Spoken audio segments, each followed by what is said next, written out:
This is South America, and nestled on its western edge is a country called Peru, home to ancient civilizations, breathtaking coastal views, and more recently, the site of a massive Chinese megaproject that's raising eyebrows around the world.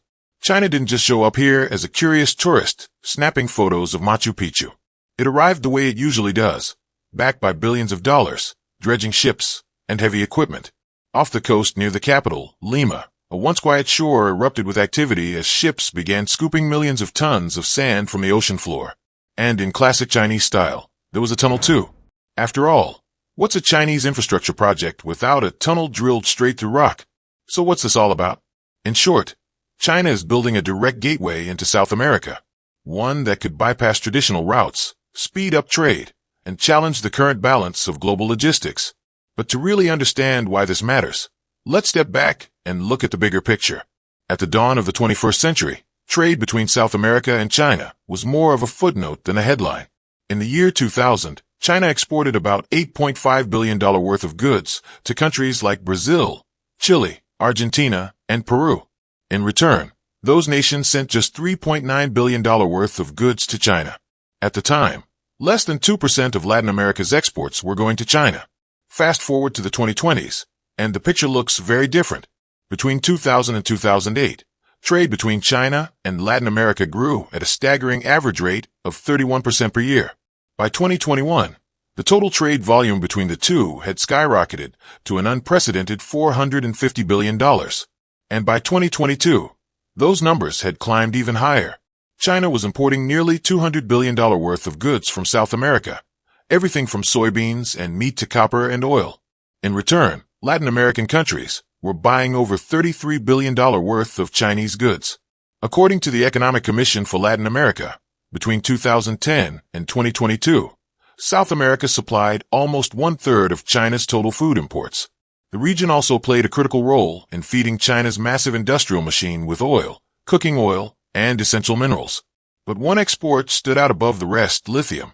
South America, especially the Andes region, is rich in lithium, a critical component for electric vehicle batteries. And with China leading the global EV race, that lithium is more valuable than ever. In exchange, South America receives everything from telecom equipment and computers to industrial machinery, household electronics, toys, clothing, and even fertilizers. Roughly half of China's exports to Latin America are machines and industrial goods. Around 27% are consumer electronics and home items, and the rest range from clothes to chemicals. The relationship is simple. South America provides raw materials, and China sends back finished goods. But for all this trade to work efficiently, one major hurdle had to be overcome: transportation. Ideally, goods would travel in a straight line between the western ports of South America and Chinese ports on the Pacific coast. But due to limited port infrastructure and geography, the most common route for goods heading deeper into South America, especially to its eastern side, involves passing through the Panama Canal. Here's the problem. The canal is narrow, often congested, and very sensitive to environmental conditions. It was never designed for the scale of modern megashipping. In 2023, the canal faced one of its worst challenges. El Niño caused higher temperatures and reduced rainfall across the region. Gatun Lake, which feeds the canal's lock system, saw its water level fall dangerously low, from the normal 88 feet to just 78. That meant fewer ships could pass, and they had to carry less cargo. At one point, nearly 200 vessels were stuck in line, waiting for their turn. The daily capacity of the canal dropped from the typical 36 ships down to just 22. To make matters worse, the Panama Canal Authority reduced the maximum ship draft from 49 feet to 43, forcing ships to lighten their loads even further. This added costs and delays, two things global trade cannot afford. And even when everything works smoothly, the Panama Canal is still expensive. Insurance fees for ships using the canal can reach $200,000 per trip. For companies looking to move products fast and cheap, the canal is no longer the ideal route it once was. That's where China's new plan comes in. In 2019, the Chinese state-owned shipping giant COSCO partnered with Peruvian company Vulcan to build something big: the Chank port terminal, located roughly 50 miles north of Lima. While ideas for a deepwater port in the area had been floated since 2007, this time, it wasn't just talk. Ground was broken, ships arrived, and construction began in earnest by 2021. The port's first phase includes 4 massive berths, 2 for containers, 2 for general cargo, each stretching over 1,300 feet. But the standout feature is what lies beneath: depth. Chank is being dredged to accommodate post-Panamax ships, those too large to pass through even the expanded Panama Canal.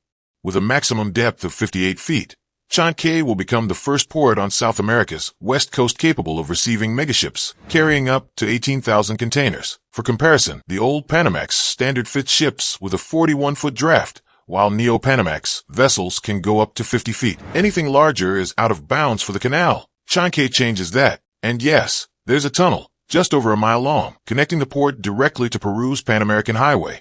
It features 3 traffic lanes, conveyor belts for bulk goods, and pipelines for liquid cargo. Drilled straight through solid rock, the tunnel ensures cargo gets from ships to trucks fast, with minimal disruption. On top of that, the port includes 2 container yards, 2 general cargo yards, and a 1.6-mile-long breakwater built using millions of cubic feet of concrete and thousands of acropods, giant concrete blocks designed to absorb wave energy and protect the shoreline. Even before construction finishes, the port has started operations. The first shipment to leave Chank was a symbolic one: 20,000 tons of fresh fruit, including blueberries, grapes, avocados, and mangoes, bound for Shanghai. The journey took just 23 days, far quicker than the older routes. Not long after, the port received its first batch of electric vehicles from China, signaling the start of two-way trade. Once complete, Chank is expected to handle 1 million TEUs, 20-foot containers, per year. Plans are already in place to expand that to 1.5 million TEUs and process 40,000 tons of cargo daily.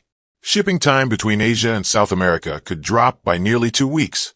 More importantly, Chinese ships won't need to rely on the Panama Canal or offload goods in the U.S. or Mexico first. This is a logistical revolution for South America, and a geopolitical one too. Let's take a moment to consider the bigger strategic implications. What would happen if the U.S. saw a Chinese megaproject being built just south of Mexico? Wait, that's exactly what's happening. China's footprint in Latin America is growing fast, not just with ports, but also with railways, mines, highways, and power plants. And while many Latin American governments welcome the investments, others, particularly in Washington, are watching with concern. Ports aren't just for cargo. They can eventually support naval ships, surveillance systems, and strategic influence. While Chank is currently a commercial project, its long-term significance could easily extend beyond trade. As Chank grows, the impact will ripple beyond Peru and China. Other Asian countries like South Korea, Japan, and Vietnam could also benefit from the new trade route. Likewise, South American exporters will gain faster access to booming Asian markets. This port isn't just a concrete and steel facility on the Pacific. It's a symbol of shifting power, economic and strategic, and it may very well redefine how goods flow between 2 major regions of the world. So next time you hear about blueberries in Shanghai or EVs in Lima, just remember, behind it all is a port, a tunnel, and a $3 billion bet on the future of global trade.